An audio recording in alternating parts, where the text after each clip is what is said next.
El terrorismo es uno de esos temas que aparece con cierta frecuencia en un tiempo a la fecha, que todo el mundo cree que entiende, todo el mundo utiliza el concepto, sin embargo tiene un amplio margen de usos, algunos legítimos, otros ilegítimos, unos siguiendo agendas políticas, otros tratando de llegar a definiciones técnicas.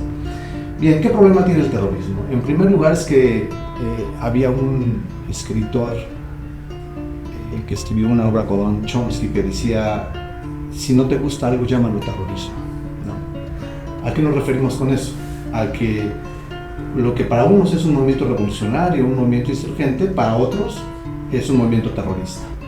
Terrorista es toda aquella política con la que uno esté en desacuerdo. Entonces, el terrorismo y lo terrorista y los terroristas se convierte como una etiqueta general para descalificar personas, actores o procesos. No, pero entonces, tratando de llevar o elevar la discusión sobre el terrorismo y tratando de darle una definición más técnica, más precisa, no tan general, ¿qué es el terrorismo? A mí se me ocurre que el terrorismo lo podríamos definir como todo aquel actor, proceso, acción o resultado que combina tres elementos.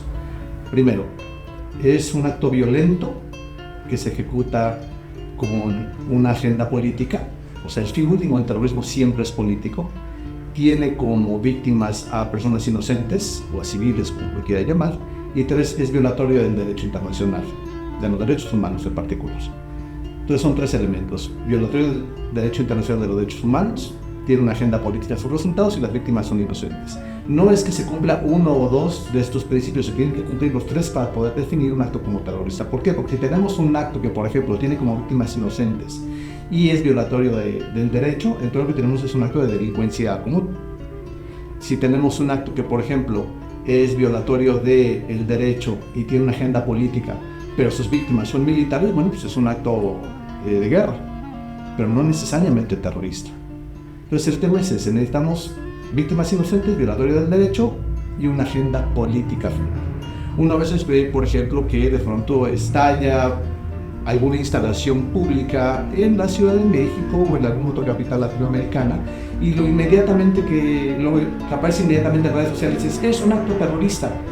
Y yo digo, bueno, sí, por supuesto, uno puede sacar esos eventos, no puede sacar el terrorismo de la mesa para explicar esos eventos, pero la pregunta siempre es: ¿cuál es la metapolítica?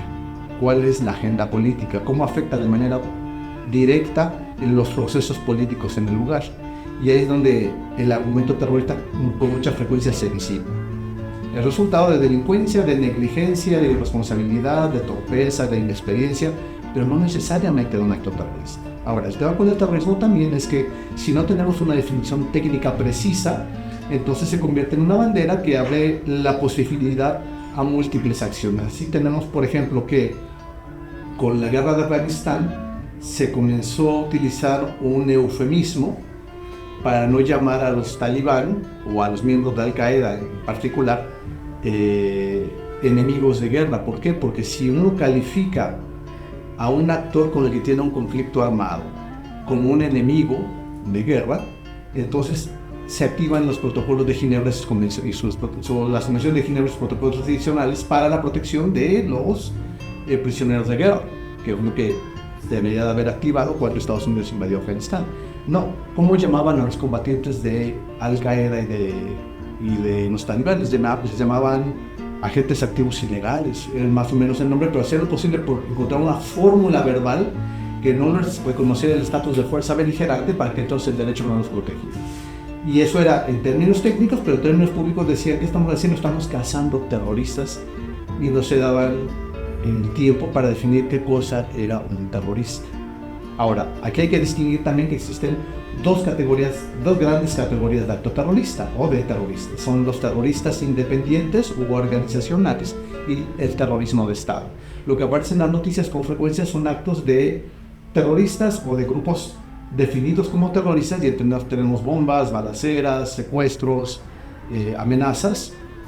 Terrorismo, por ejemplo, lo que llamaba el gobierno francés y español a la ETA en su momento, descendieron como grupo terrorista. Y de eso se llenan las noticias. Sin embargo, lo que no aparece en noticias es un terrorismo que es muchísimo más frecuente, muchísimo más letal y muchísimo más antiguo, que es el terrorismo de Estado.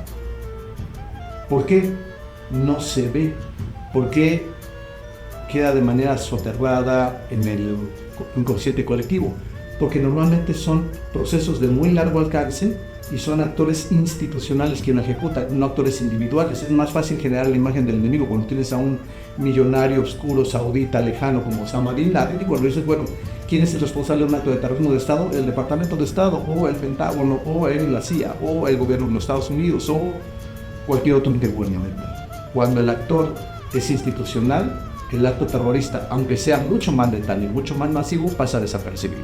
Cuando el actor es individual, por muy pequeño que sea, el acto terrorista tiene muy alta visibilidad. Esto es un criterio para la lectura del discurso terrorista en medio de información.